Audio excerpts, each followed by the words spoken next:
ভারতের দরজায় কি ক্রমশ ঘনিয়ে আসছে এক নতুন বিপদ? কেননা দক্ষিণ এশিয়ার কূটনৈতিক সমীকরণে এক ভয়ঙ্কর মোড় নিয়েছে চীনের সঙ্গে পাকিস্তানের সামরিক সম্পর্ক।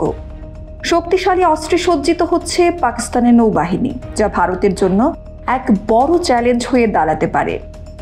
সম্প্রতি চীন পাকিস্তানকে আরও একটি হাঙর শ্রেণীর সাবমেরিন সরবরাহ করেছে। এটি একটি আধুনিক জলযুদ্ধের অস্ত্র, যা সমুদ্রে নিঃশব্দে চলতে সক্ষম এবং মুহূর্তের মধ্যেই ধ্বংসযজ্ঞ চালাতে পারে। পাকিস্তান ইতোমধ্যে চীনের সঙ্গে 8টি সাবমেরিন কেনার চুক্তি করেছে, যার মধ্যে শেষ 4টি তৈরি হবে পাকিস্তানের নিজস্ব শিপইয়ার্ডে। এই চুক্তি শুধু দুই দেশের সম্পর্ককে আরও দৃঢ় করছে না, বরং পুরো দক্ষিণ এশিয়ার ভূ রাজনৈতিক ভারসাম্য বদলে দিতে পারে। প্রশ্ন হচ্ছে, এই ভয়ঙ্কর সাবমেরিন পাকিস্তান কাদের বিরুদ্ধে ব্যবহার করবে?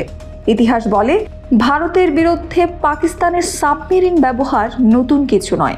কাশ্মীর ইস্যু থেকে শুরু করে সমুদ্র সীমায় আধিপত্য বিস্তারের লড়াই, সব ক্ষেত্রেই পাকিস্তান তার সামরিক শক্তি প্রয়োগে পিছপা হয়নি।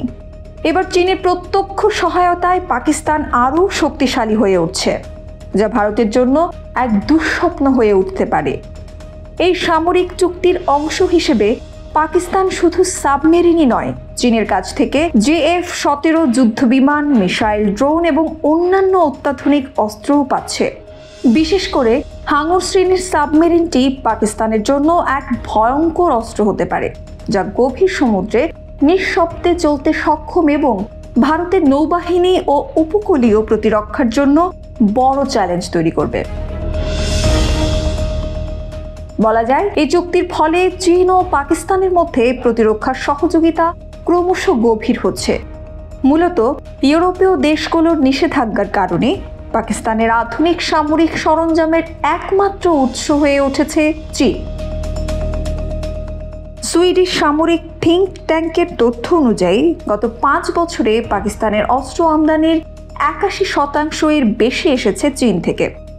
পাকিস্তানের সঙ্গে এই নতুন সামরিক চুক্তি ভারতের বিরুদ্ধে চীনের স্ট্র্যাটেজিক এনসার্কলমেন্ট বা কৌশলগত ঘিরে ফেলার নীতিরই অংশ। বিশেষজ্ঞদের মতে, চীনের লক্ষ্য শুধু পাকিস্তানকে শক্তিশালী করা নয়, বরং ভারতের কৌশলগত অবস্থানকে দুর্বল করা।